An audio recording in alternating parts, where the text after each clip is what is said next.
Kecepatan program vaksinasi di tanah air jadi salah satu penentu pertumbuhan ekonomi domestik di tahun ini. Menteri Perencanaan Pembangunan Nasional Kepala Bappenas Suharso Monoarfa memprediksi laju PDB Indonesia mentok atau maksimal 4,8% di 2021. Sementara skenario lainnya hanya tumbuh 4,2%. Meski belum kembali normal, namun ekonomi Indonesia di 2021 diprediksi lebih baik dibandingkan tahun 2020.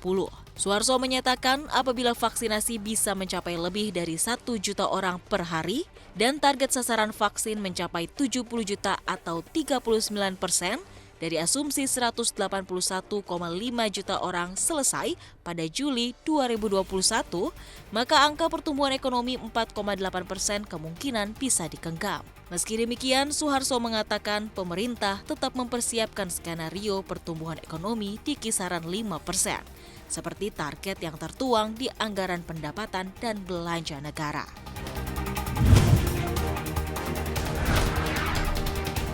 Pemerintah akan merevisi tarif pemotongan pajak penghasilan pasal 21 final atas penghasilan selain yang bersifat rutin yang menjadi beban APBN atau APBD. Dalam keputusan Presiden nomor 4 tahun 2021, terdapat rancangan peraturan pemerintah tentang perubahan atas PP 80 tahun 2010 tentang tarif pemotongan dan pengenaan PPh 21. Melalui rancangan peraturan pemerintah tersebut, pemerintah akan mengubah PPh pasal 21 final atas penghasilan selain yang bersifat rutin, seperti honorarium atau imbalan lainnya.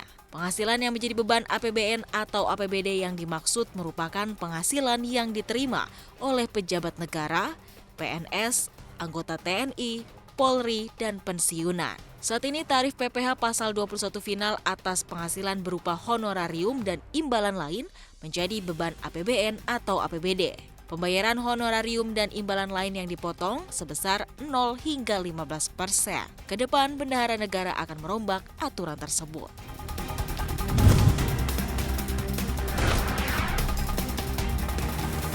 Di masa pandemi, pemerintah memperluas program padat karya. Menteri Pekerjaan Umum dan Perumahan Rakyat Basuki Hadimulyono menyatakan, anggaran padat karya tahun ini meningkat dari 12 triliun menjadi 23,2 triliun rupiah.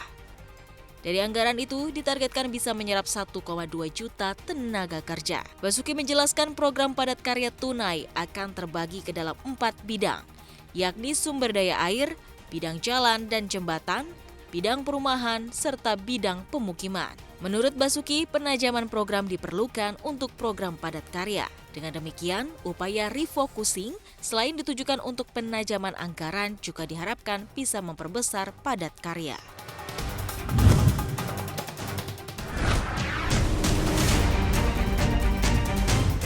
Dikala sendi perekonomian tanah air dihantam pandemi COVID-19, namun kinerja perbankan syariah diklaim cemerlang. Ketua Masyarakat Ekonomi Syariah Erick Thohir mengatakan, perbankan syariah mencatat kinerja yang cukup baik selama pandemi. Hal tersebut terlihat dari pertumbuhan aset yang melampaui perbankan konvensional. Pertumbuhan aset perbankan syariah di tahun 2020 meningkat sebesar 10,9%, konvensional 7,7%. Sementara dana pihak ketiga atau simpanan masyarakat di perbankan syariah tumbuh 11,5%.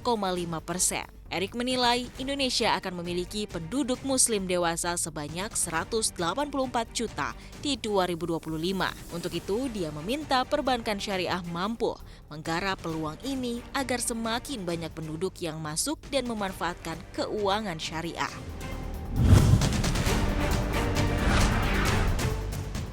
Saham pembuat mobil listrik Tesla diramal akan mengalami penurunan tajam karena suku bunga meningkat setelah krisis virus corona. Manajer dana Lansdowne Partners mengatakan Tesla sedang dalam bubble. Harga saham Tesla naik lebih dari 650% pada tahun 2020 dengan beberapa peristiwa penting yang membantu meningkatkan saham perusahaan. Nilai pasar Tesla melonjak menjadi lebih dari 800 miliar dolar Amerika Serikat dalam 12 bulan. Namun saat ini hanya sekitar 679 miliar dolar Amerika Serikat. Lekander membandingkan kondisi saham Tesla saat ini dengan ledakan .com tahun 1999, yang di tahun tersebut pelaku pasar berlebihan spekulasi pada perusahaan internet. Menurut manajer investasi dengan dana kelolaan 11,8 miliar dolar Amerika Serikat tersebut, 2021 akan menjadi comeback bagi para petahana perusahaan otomotif lainnya.